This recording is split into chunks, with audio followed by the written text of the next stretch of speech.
This channel does not promote any violent, harmful, or illegal activities. All content provided by this channel is meant for an educational purpose only.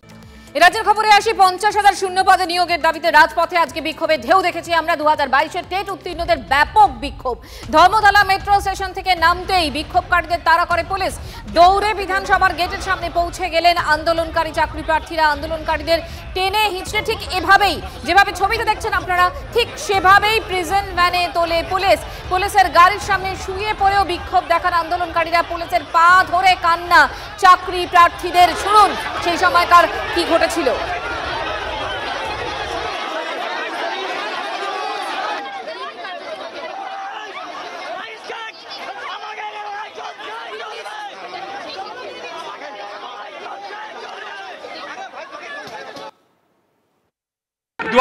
সালের TET উত্তীর্ণরা তারা কিন্তু এভাবেই metro থেকে বেরিয়ে রানী রাসমণি রোডের সামনে কিন্তু এভাবেই তারা চলে এসছেন। পুলিশ কিন্তু কার্যত হিমশিম খাচ্ছে এই পরিস্থিতি সামাল দিতে। তার কারণ যে সংখ্যক পুলিশ এখানে রয়েছে তার থেকে অনেক বেশি সংখ্যক চাকরি প্রার্থীরা তারা কিন্তু চলে এসছেন। আমি দেখাবো ছবিটা, যে পরপর চাকরি প্রার্থীরা তারা কিন্তু রানী রাসমণি রোডের দিকে আছেন। পুলিশ তাদের বোঝানোর চেষ্টা করছে, কিন্তু তারা কিন্তু ক্রমাগত পরিস্থিতি উত্তপ্ত হচ্ছে।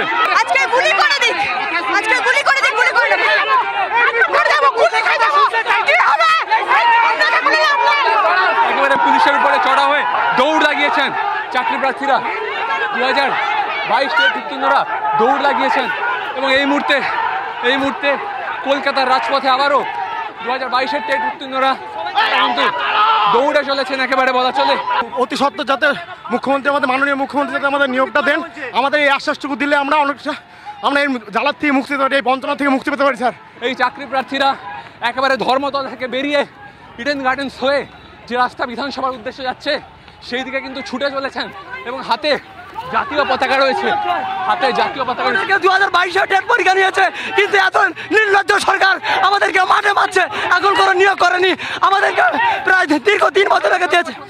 সব থেকে স্বচ্ছ টেট 22 টেট, পশ্চিমবঙ্গে সব থেকে স্বচ্ছ টেট 22 টেট, সেই টেটকে কেন বসিয়ে রাখা হচ্ছে? পুলিশ পিছনে ছুটছে, পুলিশ পিছনে ছুটছে। কোনোভাবে পুলিশ কিন্তু পরিস্থিতি নিয়ন্ত্রণে আনতে পারছে না। আমাদের 50,000 নিয়োগ চাই, 50,000 শূন্য পদে নিয়োগ চাই। 22 আমরা প্রাথমিক টেট, আবার দৌড়, আবার বিধানসভার উদ্দেশ্যে দৌড়। কোনোভাবেই কিন্তু পুলিশ তাদের নাগাল পাচ্ছে না। আমি দেবব্রতকে বলবো যে ছবিটা দেখানো যায়, যাতে তারা কিন্তু বিধানসভার একেবারে সামনে পৌঁছে গেছেন। পুলিশ কিন্তু অনেককে ডিটেইন করার চেষ্টা করছে। আমরা সব ঠিক আছে স্যার। আমরা 3 বছর ধরে বসে আছি, আমাদের ইন্টারভিউ নোটিশ দেয়নি। আজকে আমাদের ইন্টারভিউ নোটিশ দাবিতে আমরা সব জায়গায় গেছি, আর আমাদের পুলিশ এমনভাবে তুলে নিয়ে যাচ্ছে। কেন পুলিশ একদিকে তারা চলে এসে কিন্তু বিধানসভার সামনে তারা এই মুহূর্তে বিক্ষোভ প্রদর্শন করছে। এখানে প্রশাসন বারবার মিথ্যা দিয়ে আমাদেরকে আটকে দেওয়ার চেষ্টা করছিল। প্রশাসনকে বাধা দিয়ে আমরা বিধানসভার সামনে এসে উপস্থিত করেছি। প্রাথমিক শিক্ষক না নিয়োগ, এই নোটিফিকেশন না দেওয়া পর্যন্ত এখানে উঠছি না। পুলিশ কিন্তু আমাদের সাথে খারাপ ব্যবহার করছে। আমরা পরীক্ষার 3 বছর থেকে আমরা বঞ্চিত। আমরা চাই আমাদের নিয়োগ, নোটিফিকেশন নিয়োগ আমাদের এখনই দিতে হবে, এটাই আমাদের দাবি। মুখ্যমন্ত্রী, মাননীয় মুখ্যমন্ত্রী যেন আমাদের সাথে এসে দেখা করুন। আমরা প্রচুর ক্ষুধার্ত, আমরা 5 বছর পরে টেট দিয়েছি, তারপরে টেট পাস করে আরো 3 বছর আমরা বসে আছি। পর্ষদ সভাপতি আমাদের বলেছে 50,000 ভ্যাকান্সি, সেটা আমাদের শুধু বুকে নিয়ে ঘুরে বেড়াতে হচ্ছে। আমরা বাস্তবে তার রূপ পাচ্ছি না। এই জীবনে কোনো মানে হয় না। আজকে পুলিশ মন্ত্রী গুলি করে দিক, আজকে এই জীবন রাখা 5.5 বছর ধরে ওয়েট করে আছে একটা ইন্টারভিউ নোটিফিকেশনের জন্য, এখনো অবধি কোনো নোটিশ দেয়নি। আর কিন্তু পুলিশের তরফ থেকে ধরপাকড় শুরু এবং পুলিশের সঙ্গে এই মুহূর্তে বিধ্বংসী পরিস্থিতি রণক্ষেত্রে দেখা নিয়েছে। পুলিশের সাথে রীতিমতো খণ্ডযুদ্ধ এই মুহূর্তে, পুলিশের সঙ্গে রীতিমতো খণ্ডযুদ্ধ। পুলিশ কিন্তু জোরপূর্বক পুলিশ ধরপাকড় করতে এসেছে এবং চাকরি প্রার্থীরা তারা কিন্তু কার্যত পুলিশের সঙ্গে খণ্ডযুদ্ধে হাত পা মিলিয়েছেন। কেন যাবো আমরা 3 বছর ধরে দাঁড়িয়ে আছি, ইন্টারভিউ নোটিশটা দেন, কেন আমরা? স্যার, আমরা 5 বছর ধরে বঞ্চিত, আমাদের স্বচ্ছ ইন্টারভিউ নোটিশ চাই, আমাদের সেই নোটিশ দেওয়া হচ্ছে না। আমরা 5 বছর পর টেট দিতে পেরেছি, আমাদের এইভাবে টেনে হিচড়ে একের পর এক চাকরি প্রার্থীকে পুলিশ কিন্তু প্রিজন ভ্যানে তুলছে। পুলিশের গাড়ির সামনে শুয়ে পড়েছেন, চাকরি প্রার্থীরা শুয়ে পড়েছেন। আমি দেখাবো দেবব্রতকে পুলিশের গাড়ির সামনে আমি দেবব্রতকে বলবো আমরা উঠবো না, আমাদের সহযোদ্ধাদের ছাড়তে হবে, আমাদের দাবি মানতে হবে। 50,000 শূন্য পদে আমাদের নিয়োগ করতে হবে। 3 বছর ধরে বসে রয়েছে আজকে, তার জন্য এই যে আমাদের মাল লাঠি ঝাঁটা ঝুঁকছে, আমরা এই অপমান সরব না। আজকে 5 বছরের বঞ্চনা, এই বেকারত্বের জ্বালা আমাদের আর সহ্য হচ্ছে না। আমাদের নিয়োগ দিক, নয়তো গুলি করুক, এই জীবন আমাদের আর চলছে না, সত্যি চলছে। বিধানসভার সামনে উত্তাল পরিস্থিতি পুলিশের তরফ থেকে। দেখো প্রিজন ভ্যানেরও কিন্তু খুব বেশি অবস্থা নেই, একটা প্রিজন ভ্যান তাতে কিন্তু তোলা হচ্ছে। 7 বছর ধরে আমরা বঞ্চিত, আমরা পুলিশের লাঠি পেটাকে আর পাচ্ছি না। পা ধরে নিচ্ছেন তারা, তারা পুলিশের পা পর্যন্ত ধরে নিচ্ছেন।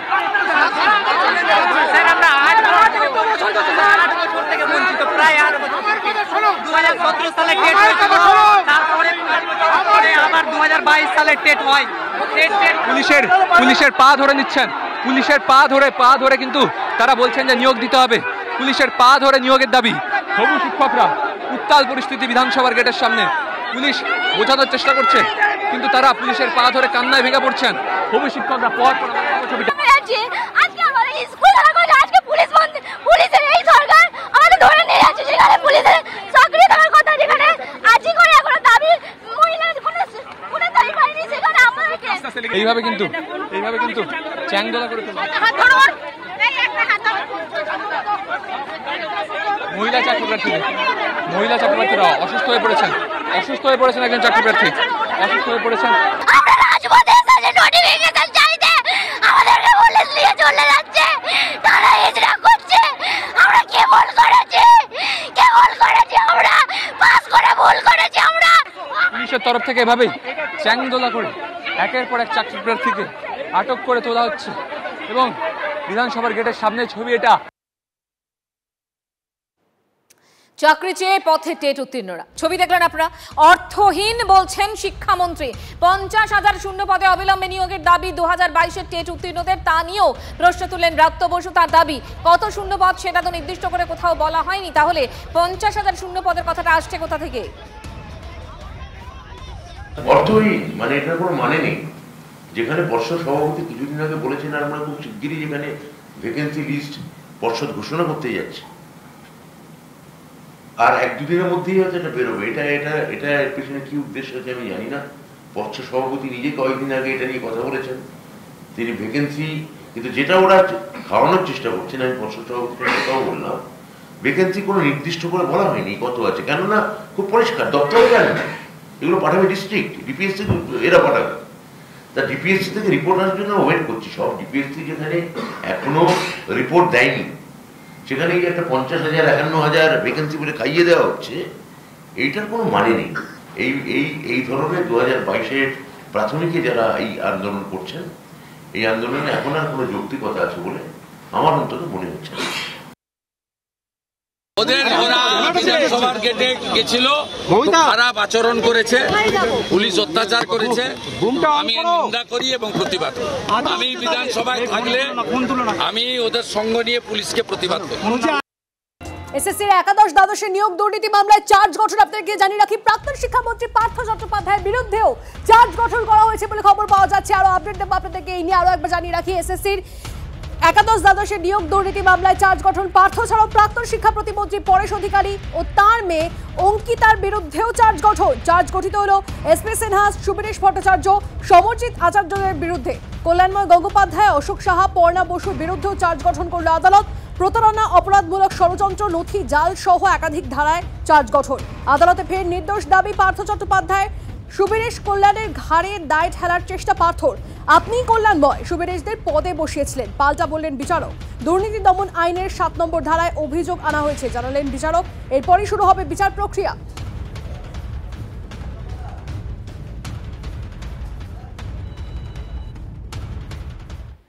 চার্জ থাকলে তো চার্জ গঠন করতেই হবে, আর চার্জ গঠন হলে পরে শুনানিও হবে, তার বিচার প্রক্রিয়া শুরু হবে এবং এই বিচার প্রক্রিয়ার ফলেতে যা হওয়ার, যদি সত্যি চাকরি বিক্রির দোকানের মাথা যাদের যাদের বিরুদ্ধে চার্জ গঠন হয়েছে তারা হয়ে থাকে, তাহলে তাদের শাস্তি পেতে হবে।